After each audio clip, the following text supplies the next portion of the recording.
ლევან შანშიაშვილი ვარ დაკავებული სცენარების მუსიკით.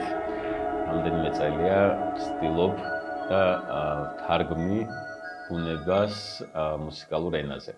ეს არის ბიოელექტროიმპულსი, რომელიც სცენარებში მიმდინარე პროცესები არის ძალიან სუსტი იმპულსის წარმომქმნელი და ეს სუსტი იმპულსი მერე amplifying-ან გაძლიერება ხდება ამ იმპულსის. მერე თარგმნა ხდება ციფრულად digital MIDI არის ესეთი ფორმატი, რომელსაც ენიჭება კონკრეტული ინსტრუმენტი. ამაში ჩაშენებულია ახლა ეს ხმები, თვითონ ინსტრუმენტის რაღაცა ხმა რაც გვესმის ახლა და არის ვერსიები, რომ კომპიუტერთან თუ მიაერთებ პროგრამასთან შენ ირჩევ. მერე რა ხმით იქნება ერთი ინსტრუმენტი თუ ბევრი ინსტრუმენტი.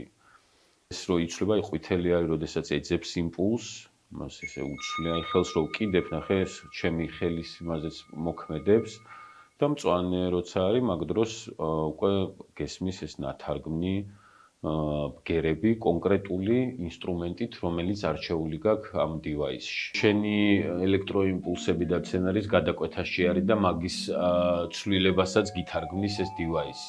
ეს არის საზომი ერთეული ჩათვალე და არა მუსიკალური ინსტრუმენტი.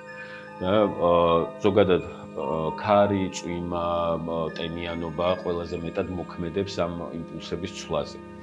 და ხელის მოკიდება კიდე აი ესეთ ცვლილებებს გაძლევს მკვეთრს ან დაბალ სიხშირეებში, ან ჩერდება და მერე აბსოლუტურად სხვა რაღაციდან იწყებს წარმოებას ნოტების და შესაბამისად გაშვებისასაც, ანუ ახლა უცებ მაღალი ბგერები გქონდა, ახლა ისევ პაუზასავით აქ. ამას უბრალოდ long term-ში დაკვირვება ჭირდება, ესე მარტივად ვერ იტყვი რა და თან მოდულარული სინთეზის გარეშე ძალიან რთულია, რომ აი რო კიდებ იმ წუთასვე ცვლილება აღმოაჩინო რა, ეს ცოტა უნდა დააპრესეტო, შეიძლება ესე ითქვას, მუსიკალურად გამართო, ტექნიკურად გამართო, უფრო სწორედ რომ ეს აი ესეთი მკვეთრი რეაქციები გქონდეს აი მოკიდებაზე რა. ხელსაც უკრავს, ამას ჩვენ არ ვირჩევთ რა, ანუ არანაირად ჩვენ ვეღარ ვერთვებით მაგ პროცესში.